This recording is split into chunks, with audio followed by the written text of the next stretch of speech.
Good evening, Rabbi. Yesterday we talked about a very important issue regarding that a person is not allowed to buy stolen merchandise. This happens all the time. When you're in a business, especially a lot of people in this neighborhood which are in the jewelry business. There's always stolen merchandise coming in from all kinds of thieves, all kinds of ganavim, all kinds of mafia people, God knows what, whatever, right? All kinds of things like this, racketeers. So it says the Shulchan Aruch that you're not allowed to buy stolen merchandise. What does that mean? If a thief comes and gives you merchandise that he stole, if you know that it's stolen, you're not allowed to buy that. That's the idea, right? If you don't know, you don't know. But if you do know, you're not allowed to buy it. We also mentioned another thing, which is that there is also a way that the Rabbi said in the Shulchan Aruch, even according to the Torah, right? That's the way it is. That sometimes it's allowed to buy the merchandise, and I'll explain to you how that is. There's two things, right? Which is Yu'ush and Shinui Rishut, Shinui Makom. So what does that mean? If the person who the item was stolen from, the owner of the item, gave up hope on that he's not going to get it back. He knows he won't get it back. He has no chance. And also, now the thief went and he sold it to somebody. Even though, as we said, right, you're not allowed to buy that from him, but this guy didn't know about that. He doesn't know. He's not religious. I don't know, God knows, whatever, right? He went and he sold it to somebody, or he's a goy, or whatever. It doesn't make any difference, right? He went and he sold it.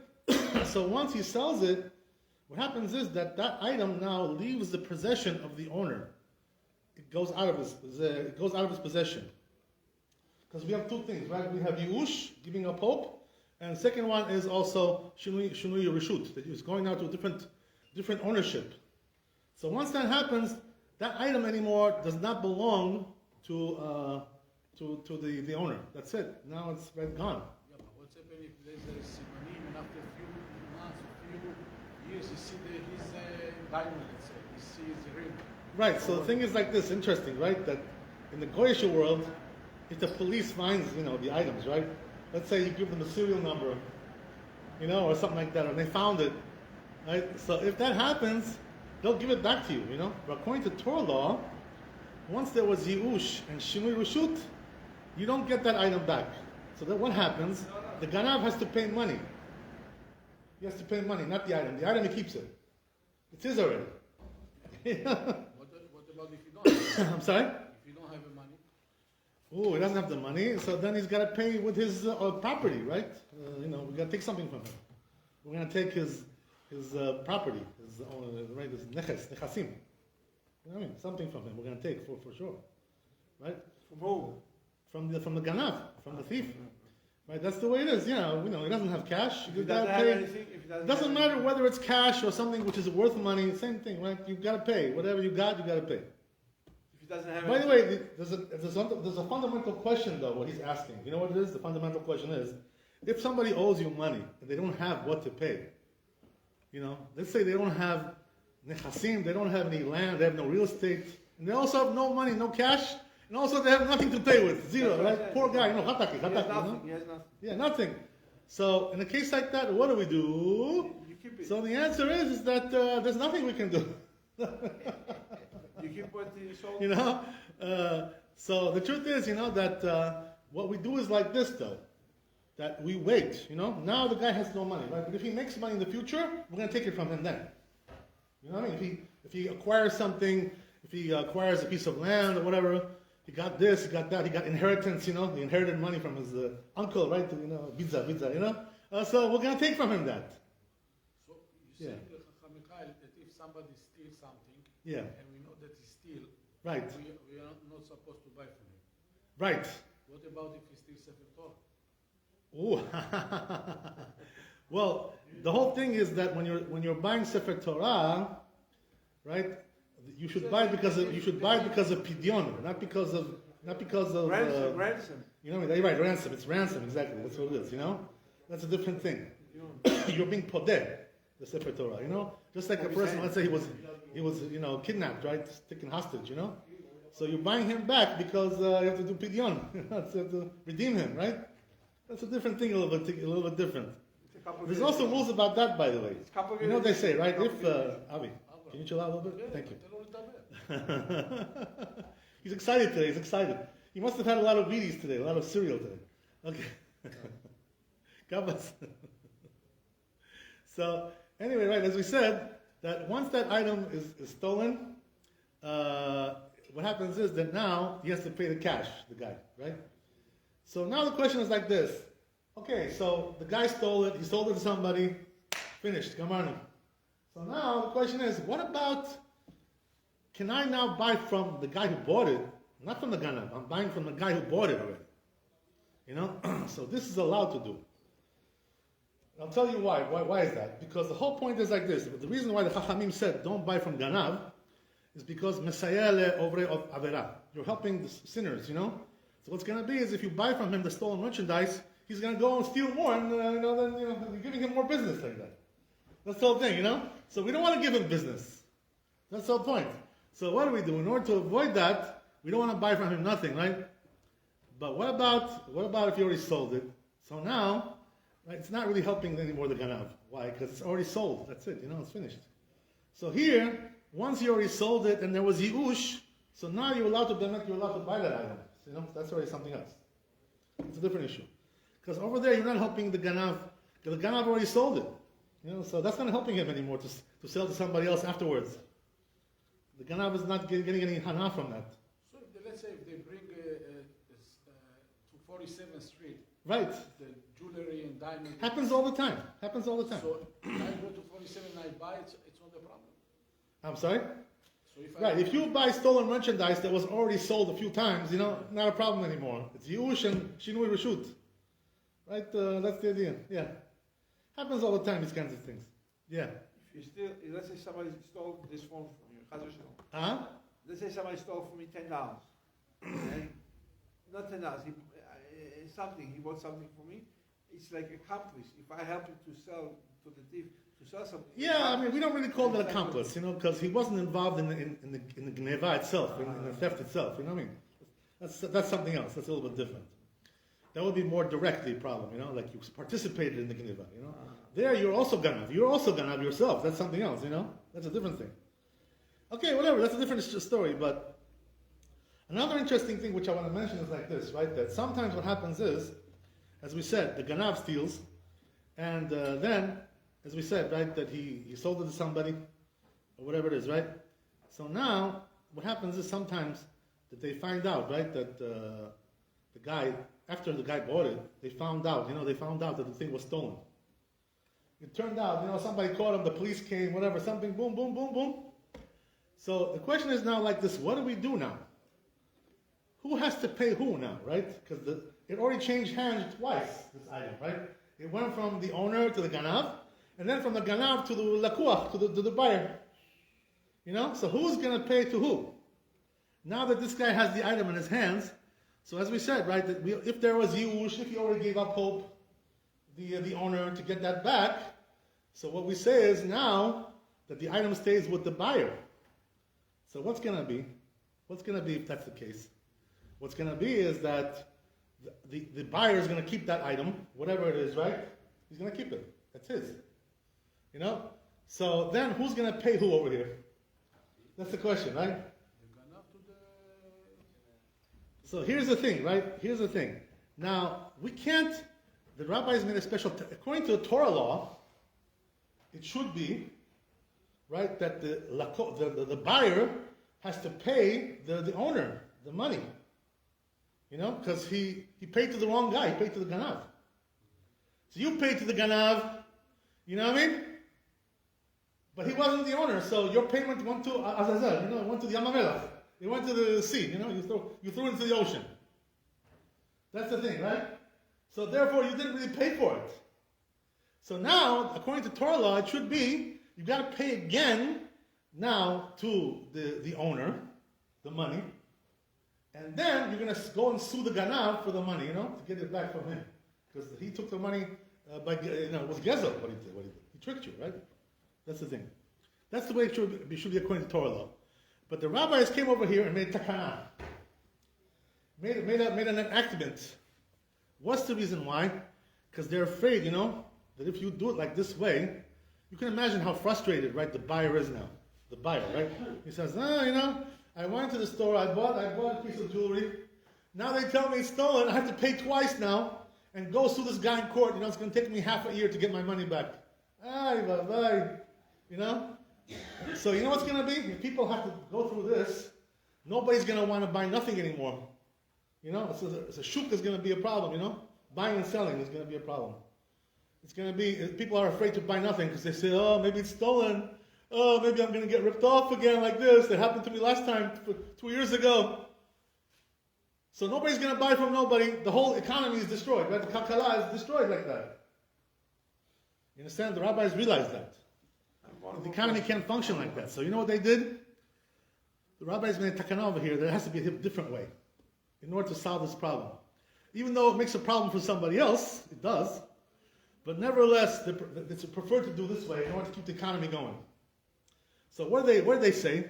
They say that, as we said, right, if he already gave up hope to get that item back, so the buyer now keeps that item. It's his. So, as we said, right, but now what they did was, the Chachamim, they said, you know what? The buyer is not going to pay the owner nothing. So you know what the owner has to do? He has to go and sue the ganav for the money, right, that he stole. So now who's losing over here? The owner is losing, right? Because the owner, Biscan, this poor guy, he was robbed, and now he's being robbed again. That he has to go now to court, and have to deal with this ganav. This thief. It's terrible. But the rabbis made this why? Because if the buyer has to pay for it, he's never going to want to buy nothing again on 47th Street, right? Or on Amazon, If they tell him on Amazon, listen, yeah, we sold you, we sent you some merchandise. Oh yeah, but it was stolen. Send it back to us. Pay for it again. Give me a break. What pay for it again? What are you talking? I already paid for it. But Amazon will pay you back. Of course, but It's not the same case. Yeah, I'm saying, but you still have to, that's the way it is. So, can you imagine if they would do something like this to you?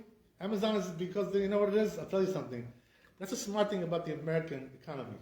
The businessmen over here in America, they know that if they don't treat you good, the customer, you'll never buy them again. And therefore they treat you like a king, like a melech, Oh yeah, oh you don't like this? Okay, send it back, okay. But we have also some foolish people, where they are, right? In Israel. The people over there, the businessmen over there, they don't want to return nothing. You go to them, they say, I don't know, it's you damaged it, they give you all kinds of things. They play games with you, like this. This is what they do in Israel. They don't want to return nothing. They don't want to give you your money back. With great difficulty, everything, you have to pull some teeth, like a dentist, Until, you have to almost kill somebody for it. It's not worth it, So this is the smart thing about the Americans. This is what you're saying, that they give you everything to make you a happy customer. Avi, excuse me, Avi. Excuse me. Okay. Okay. So as we said, right, that this is the problem. So therefore the rabbis knew, the only way to solve this problem is to have the buyer treated like a king, Oh, let's treat him like a king. What does that mean? You bought it? Okay, it's yours. Thank you. Mazal tov. Goodbye. All the best, right? You don't have to do nothing, right? You don't have to pay again. You paid already. Baruch Hashem. They treat you like Amazon. Like this, right? That's the thing. But according to Torah law, it's not like that. That's the thing, right? So we're making over here takana. So the rabbis have the same chokhmah, as some of the good business people over here. They know if they don't treat you good, you're never going to buy again. That's the thing. Same thing over here. The rabbi said, Lavdil, right? The rabbi said, if I don't treat you good as a customer, you're never going to buy again. The economy is going to be destroyed like that. The business is going to be destroyed. So therefore, they made a takana like that. Yeah, what do you say, Avi? I have questions. What if the guy has merchandise, but he's a liar? It's not real. It's fake. He lies to you, but he didn't steal it. It's the same category or not? I'm sorry. What was that again? The guy steal. Let's say I'm lying. This is a good phone, and I take $1,000 for it, and it costs $100. Yeah. So if you're lying to somebody, it's like stealing or not? That's fraud. What? That's fraud. So yeah, it's a different discussion. What you're talking about, right? It's a different discussion that has already different laws and different things, not really related to our discussion. Different something. But anyway, right? It's also an interesting thing. We'll talk about that some other time, B'ezras Hashem. But anyway, as we said, this is the way it works. So the rabbis protected you, but I must tell you, right, that they did give you protection when it comes to this kind of thing. On the other hand, though, sometimes they don't give you protection. It says the Shulchan Aruch. Right? It says in the Rishonim. When is that? In Talmud also, it says there. Talmud, everything comes from Talmud. It says in the Talmud that sometimes you don't give you protection. You know when that is? When the Ganav was Ganav Nefursam. You know what that means? The Ganav, the thief, was a guy, everybody knows that he's a thief. You know, they know he's mafia, you know, he's a gangster, you know. They know he's a pickpocketer, whatever it is, right? Some kind of thing like this. Everybody knows him on 47th Street. When he comes, they say, oh, this guy, the Ganav, you know. They know who he is, right? So what does that matter if he's Ganav Nefursam, if he's a famous Ganav? Because if you bought from him, you know what it is, right? That's already your fault, you know, somewhat. In other words, you should have known better. You should have known that this guy, everything he has is stolen merchandise. So now, if you get caught that you bought stolen merchandise from him, we blame you. Ah, wait a second, you know? You're the one, now it's your problem. You should have known better. Don't buy from a person like that. You know, so therefore here, the rabbis did not make takana. They made no takana. So what does that mean? It's your fault, so therefore, you pay now again double. What does that mean? You already paid the ganav one time to buy the item, right? But you knew you suspected that it was stolen. You knew because the guy's a ganav nefursam. So what we say now is like this. I would say, you bought from ganav nefursam, from a famous ganav. So we tell you, now pay twice, second time. Because the first time you paid was nothing, it went to the sky, right? Disappeared. Pay once again to the owner, now to the real owner, this time. And then, right, go and sue the ganav, go and deal with him now, your friend, the one that you love so much. You buy from him everything, right? Since you love him so much, this ganav, go and deal with him now in court, and see what you can get from him. How he'll chase you around and he'll play games with you, all kinds of things. Maybe you'll never get the money back at all, right? You never know, right? Sometimes these ganavim, they know all the tricks, right? These ganavim, what do? They do bankruptcy, All of a sudden they have no money, blah, blah, blah. In America we have all these kinds of things like this. In Israel also they have it, but it's a different system over there. They're professionals. Yeah, a different system over there a little bit. Pros. But whatever it is, right, the point is that, once you buy from Ganav Mefusam, so we tell you, no, this is your fault. You bought from a thief. We don't give you any discounts over here, right? So deal with it as you have to deal with it, like the Torah says. That's the thing, So, you learn from here, by the way, that a person has to be careful about these kinds of things. Baruch Hashem, today we have ways to verify, these kinds of things. Like I heard, when it comes to cars, when you buy a used car, there's something called Carfax or something like that, right? And over there they have the record of what happened to the car, so if you check that, you'll be able to see what happened there. What do you say, Sean? This is if you report. Sometimes you don't report. Right, if you don't report, yeah, of course. Yeah, nothing is perfect.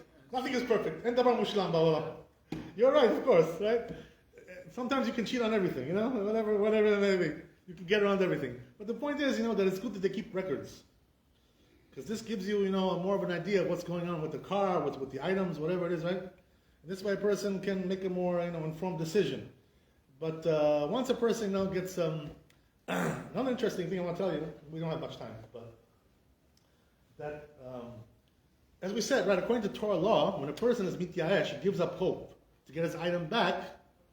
So that means that now the guy who stole it and sold it, that already belongs to him. Right, that's what we said, right?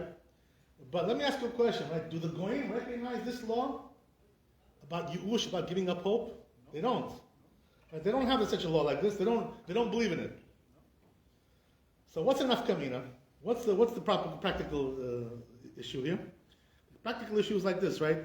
That there were times in Europe where, the laws over there were saying like this, that you have to give back the item no matter what, just like you said, right? In other words, the police found it 2 years later, somewhere, somewhere else, a different state, they found that, the VIN number, the car, whatever, God knows. So what you got to do is you got to return that item according to secular law, according to the kind of law of the land. So what that means is like this, right? That since the Goyim don't recognize it, sometimes they force the Jews also, to judge like this as well. In other words, they tell the Jews, listen, you can't do your own laws over here. And say, if there was Yush, he gave up hope, so yeah, he keeps it. We don't believe in that. So they forced the Jews to judge also like them. It happens sometimes like that. In the old days, the Goyim were very strong. They were very, stubborn. They don't like the Jews have independence, and things like this. Independent judicial system, independent this, independent that. They don't always give you such a nice privilege like that. Sometimes they do, sometimes they don't. How does it work over here, by the way, in America? The way it works like this, right? That if you go to Bet Din, so the Bet Din doesn't have any power in America, they have no authority. So how do they judge? What they do is they make you sign arbitration papers, So what that says is that whatever the Bet Din decides, you'll agree to give that, You sign on it. So now you got to pay. You know what I mean? So if you do that, if you do arbitration papers, you sign on that, now the Bet Din can make a decision, and that is binding according to American law as well, because you signed on a contract. Whatever they decide, that's what's going to be. You know what I mean? So in America, you can do it, but there were certain countries, they wouldn't let you do something like that. What are you talking about? So the regular, our law is the law. That's it. Gamanu. so the regular court will accept the Bet Din? Of course, because you agreed to it. Also, If two people agree to something, this is their deal. That's it. Also, if it's against the American law? Right, because you agreed. You agreed to it. In other words, it's like you're giving somebody matana. Like I signed. I'm giving you $10,000 matana gift. So you got to pay once you sign. You got to pay, right? And you can't say, oh, but according to but you didn't work for me, nothing. I didn't work for you. Why should I give you money? But you signed on it. Excuse me. Yeah. You sign. That's the way it is, right? You sign a contract. You have to keep the contract. It's the same thing over here. Once you sign the contract, you got to keep it. That's the way it is. So America will allow you to do that. Some countries in Europe would not allow you to do such a thing like that. So therefore, what they used to do, says the Ramah in the Shulchan Aruch, Siman Shin Nun Vav, he says over there that in countries like that, what they used to do in Europe is that they had to judge like the Goyish law, So what does that mean? The item would be returned to the owner, no matter what. No matter whether it was she gave up hope, he didn't give up hope, doesn't make any difference. Because they obligated them to do that way. That's the thing, So it depends on where you live and how the system is built. Baruch Adonai Le'olam, amen ve'amen. Rabbi Hananiah ben Akashia אומר, זה הקדוש ברוך הוא לזכות ישראל, לפיכך יתברא להם תורה ומצוות של אדוני חפש, למען צדקו יגדיל תורה וידיר.